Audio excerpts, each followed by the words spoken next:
ಇಲ್ಲಿ ನಾನು ಪೇರಲ್ ಹಣ್ಣು ಅಥವಾ ಸೀಬೆ ಹಣ್ಣನ್ನು ತೊಗೊಂಡಿನಿ, ಎರಡನ್ನು ತೊಗೊಂಡಿದ್ದೀನಿ, ಒಂದನ್ನು ಮಾತ್ರ ಬಳಸ್ತೀನಿ. ಇದನ್ನು ತೊಳೆದು ಬಿಟ್ಟು ತೊಗೊಂಡಿನಿ. ಈಗಂತೂ ಮಾರ್ಕೆಟ್ನಲ್ಲಿ ತುಂಬ ಚೆನ್ನಾಗಿರೋ ಪೇರಲ್ ಹಣ್ಣು ಬರ್ತಾವ್ರಿ. ನೀವು ಇದನ್ನು ಯಾವ ರೀತಿ ಇದ್ದಿದ್ದು ತೊಗೋಬೇಕಂದ್ರೆ ತುಂಬ ಹಸಿನೂ ಇರಬಾರ್ದು, ತುಂಬ ಹಣ್ಣನ್ನು ಆಗಿರಬಾರ್ದು, ಮೀಡಿಯಮ್ ಆಗಿ ಏನಿರ್ತಲ್ಲ ಅಂಥ ಪೇರಲ್ ಹಣ್ಣನ್ನೇ ತೊಗೋಬೇಕ್ರಿ. ಈಗ ಇದನ್ನು ಮುಂದಿನ ಭಾಗವನ್ನು ಕಟ್ ಮಾಡಿಬಿಟ್ಟು ಸಣ್ಣ ಸಣ್ಣ ಪೀಸ್ಗಳನ್ನಾಗಿ ಕಟ್ ಮಾಡಿಬಿಟ್ಟು ತೊಗೋತೀನಿ ರೀ. ನೋಡಿ, ನಾವು ಯೂಶ್ವಲಿ ಪೇರಲ್ ಹಣ್ಣಿಗೆ ಏನಾಗಿರ್ತೀವಿ, ಉಪ್ಪು ಅಥವಾ ರೆಡ್ ಚಿಲ್ಲಿ, ಉಪ್ಪು ಖಾರ ರೆಡ್ ಚಿಲ್ಲಿ ಪೌಡ್ರ್ ಹಾಕ್ಕೊಂಡು ಚಾಟ್ಸ್ ಥರ ಮಾಡಿಕೊಂಡು ತಿಂದಿರ್ತೀವಿ. ಇವತ್ತು ನಾನು ಈ ಪೇರಲ್ ಹಣ್ಣಿಂದ ಏನು ಸ್ಪೆಷಲ್ ರೆಸಿಪಿ ಮಾಡ್ತಾ ಇದ್ದೀನಿ ಅಂದರೆ, ನಾನು ಪೇರಲ್ ಹಣ್ಣದಿಂದ ರಸಮನ್ನು ಮಾಡಿ ತೋರಿಸ್ತಾ ಇದ್ದೀನಿ. ತುಂಬ ಥರ ರಸಮ್ಗಳನ್ನ ಟ್ರೈ ಮಾಡಿರ್ತೀರಿ, ಇದಂತೂ ತುಂಬಾ ಟೇಸ್ಟಿಯಾಗಿರ್ತದೆ. ವಿಟಮಿನ್ ಸಿ ರಸಮ್ ಅಂತಲೂ ಕರಿಬೋದು. ನೋಡಿ, ಹಂಗಿತ್ತಂದರೆ ಇನ್ನು ಯಾವ ರೀತಿ ಮಾಡೋದು ಅಂತ ಹೇಳಿ ನೋಡ್ಕೊಂಬರ್ರಿ.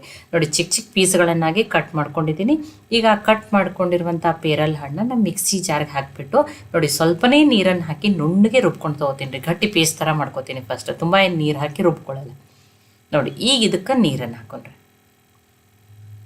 ನೋಡಿ, ಈಗ ಇದ್ರೊಳಗೆ ಬೀಜನೂ ಇರ್ತಾವೆ, ಚಿಕ್ಕ ಚಿಕ್ಕ ಪೀಸ್ ಅದು ಉಳಿದಿರ್ತಾವೆ. ಇದನ್ನು ಏನು ಮಾಡ್ತೀನಿ ರೀ, ಸೋಸ್ಬಿಟ್ಟು ತೊಗೋತೀನಿ ರೀ ನಾನು.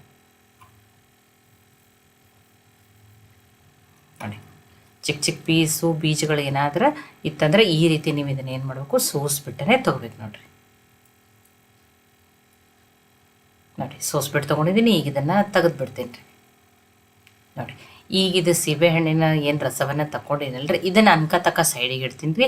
ಈಗ ಆ ರಸಮ್ ಮಾಡೋಕ್ಕೆ ಫಸ್ಟ್ ಒಂದು ಮಸಾಲೆಯನ್ನು ರೆಡಿ ಮಾಡ್ಕೋತೀನಿ. ಮಿಕ್ಸಿ ಜಾರ್ಗೆ ನಾನು ಇಲ್ಲಿ ಏನು ಮಾಡ್ತೀನಿ, ಒಂದು ಗಡ್ಡೆ ಅಷ್ಟು ಬೆಳ್ಳುಳ್ಳಿ, ನಿಮ್ಮ ದಪ್ಪ ಬೆಳ್ಳುಳ್ಳಿ ಪೀಸ್ ಇದ್ದು ಅಂದ್ರೆ ಒಂದು 8ರಿಂದ 9 ಪೀಸನ್ನು ಹಾಕಿರಿ. ನೋಡಿ, ಒಂದು ಅರ್ಧ ಸ್ಪೂನ್ ಆಗಷ್ಟೇ ಕಾಳು ಮೆಣಸನ್ನು ಹಾಕಿದ್ದೀನಿ, ಸ್ವಲ್ಪ ಫ್ರೆಶ್ ಆಗಿರೋ ಕರಿಬೇವು ಸೊಪ್ಪು, 2 ಒಣ ಮೆಣಸಿನ್ಕಾಯಿ ಹಾಕಿದ್ದೀನಿ, 1 ಹಣ್ಣು ಮೆಣಸಿನ್ಕಾಯಿನೂ ಇತ್ತು ಖಾರಕ್ಕೆ, ಅದನ್ನು ಹಾಕಿನ್ರಿ. ಒಂದು ಅರ್ಧ ಸ್ಪೂನ್ ಆಗಷ್ಟೇ ಜೀರಿಗೆಯನ್ನು ಹಾಕಿದ್ದೀನಿ. ಇದನ್ನು ತರಿಯಾಗಿಯೇ ಗ್ರೈಂಡ್ ಮಾಡ್ತೀನಿ. ಈ ಮಿಕ್ಸಿಯಲ್ಲಿ ಬೇಡ, ನಮ್ಮಲ್ಲಿ ಕಲ್ಲು ಅದಂದ್ರೆ ನೀವು ಕಲ್ಲಿನಲ್ಲಿ ಕುಟ್ಟು ಬಿಟ್ಟು ತೊಗೊರಿ ನಡೀತದೆ. ನೋಡಿ, ತರಿಯಾಗಿಯೇ ಗ್ರೈಂಡ್ ಮಾಡ್ಕೊಂಡೇನಿ ರೀ ನಾನು. ಇದನ್ನು ಫೈನ್ ಪೌಡ್ರ್ ಥರ ಬೇಡ. ಇಲ್ಲಿ 2 ಟೊಮ್ಯಾಟೋನ ಹಾಕ್ತಾಯಿದ್ದೀನಿ, 2 ಮೀಡಿಯಮ್ ಸೈಜ್ ಟೊಮ್ಯಾಟೊ ಹಾಕಿನಿ, ಸ್ವಲ್ಪ ಕೊತ್ತಂಬರಿ ಸೊಪ್ಪನ್ನು ಹಾಕಿದ್ದೀನಿ.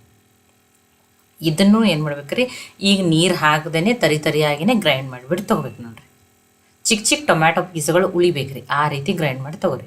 ನೋಡಿ, ಈಗ ಮಸಾಲೆ ರೆಡಿ ಆಗಿದೆ ರೀ.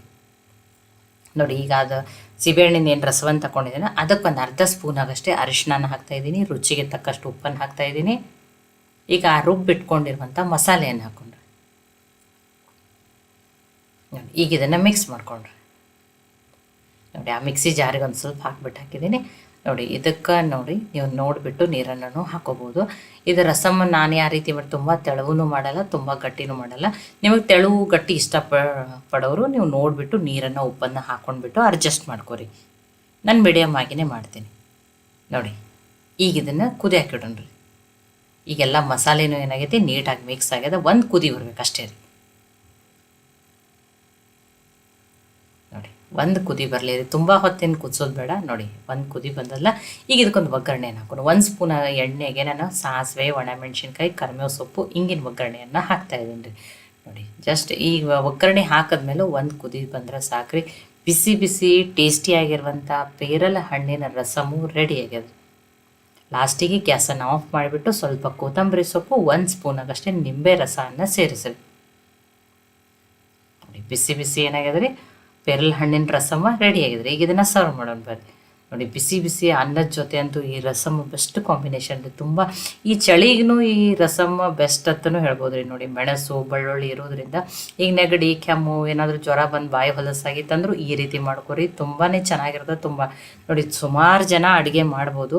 ತುಂಬ ಸಿಂಪಲ್ ಆಗಿರುವ ಅಡುಗೆನೇ ಈ ರೀತಿ ತುಂಬ ಟೇಸ್ಟಿಯಾಗಿ ರುಚಿ ಅಂತೂ ಅದ್ಭುತವಾಗಿಯೂ ಮಾಡ್ಕೋಬೋದು. ನೋಡಿ, ಮನೆಯಲ್ಲಿರುವ ಬೇಸಿಕ್ ಇಂಗ್ರೀಡಿಯೆಂಟ್ ಬಳಸಿ ಮಾಡಿದ್ದೀನಿ. ನೋಡಿ, ಸೀಬೆ ಹಣ್ಣಿಂದ ನಾವಂತೂ ಹಾಗೇನೆ ತಿಂದಿರ್ತೀವಿ, ಉಪ್ಪು ಖಾರ ಹಾಕ್ಕೊಂಡು. ಈ ರೀತಿ ಒಮ್ಮೆ ರಸಮ್ಮನ್ನು ಖಂಡಿತ ಟ್ರೈ ಮಾಡಿ ನೋಡಿರಿ. ಈ ಚಳಿಗೆ ಈ ಬಿಸಿ ಬಿಸಿ ರಸಮ್ ಇದ್ರೆ ಅದರ ಊಟದ ಮಜಾನೇ ಬೇರೆ ರೀ. ಈ ಪೇರಲ್ ಹಣ್ಣಿನ ರಸಮ್ ರೆಸಿಪಿ ನಿಮಗೆ ಸ್ವಲ್ಪ ಆದರೂ ಇಷ್ಟ ಆಗಿತ್ತಂದ್ರೆ ಲೈಕ್ ಮಾಡಿ, ಶೇರ್ ಮಾಡಿ, ಕಮೆಂಟ್ ಮಾಡಿರಿ. ಖಂಡಿತ ಟ್ರೈ ಮಾಡೋದನ್ನು ಮರಿಬೇಡ್ರಿ. ಮತ್ತೆ ಒಳ್ಳೆಯ ಹೊಸ ರೆಸಿಪಿ ಜೊತೆ ಸಿಗೋಣ. ಎಲ್ಲರಿಗೂ ಧನ್ಯವಾದಗಳು.